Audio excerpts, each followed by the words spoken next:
કેમ ભાઈ પંખો બંધ કરીને બેઠો હો? ગરમી નથી થતી? શું કરવું ભાઈ, જેટલા ગ્રાહક નથી આવતા એટલું તો લાઈટ બિલ આવે. તું થોડીક વાર અહીંયા બેસ, હું બાથરૂમ જાતો હોઉં. બસ આવા દિવસો આવી ગયા, પાનની દુકાને કામે બેહવું પડે છે. અરે મારા કલેજાઈ તું ફોન તારા ગીતામાં નાખી દે અને અમે કામે ચડી નહીં પણ તારા જેવાને ચડાવી. હાલ તો મને લીંબુ પાણી પાઈ દે. હાલે લીંબુ પાણી. એટલે આવી રીતના નહીં, લીંબુ પાણીમાં નાખીને દે. હાલે એટલે આવી રીતના નહીં, લીંબુ કાપ અને ગ્લાસમાં નીચવીને દે. હાલે. એટલે ભાઈ આવી રીતના નહીં, પાણીમાં લીંબુ નીચવીને મને દે. જો ભાઈ એ મારો વિષય નથી અને હું કઈ તારો નોકર નથી, બરોબર? ગજબનો માણસ હો તું, વગર કોને તું મને ત્રાસ દેસ. હાલ ભાઈ તું બહાર આવી જા. તે જેટલા ફટાકડા નહીં ફોડ્યા હોય ને એટલી તમે દિવાળી જોઈ છે.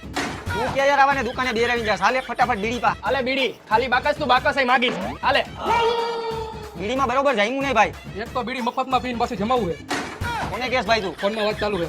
હાલો, આપણી ઓલી હાઈવેટ જમીન રહી ને એ આપણે વેચી નાખવાની છે. તમારા જેવાની ઊંચી ઊંચી વાતો સાંભળવાના જ કારણે હું પાનની દુકાને ઊભો નથી રહેતો. કોને કેસ ભાઈ તું? જેમ તારે ફોનમાં વાત ચાલુ છે એમ મારે ફોનમાં વાત ચાલુ છે.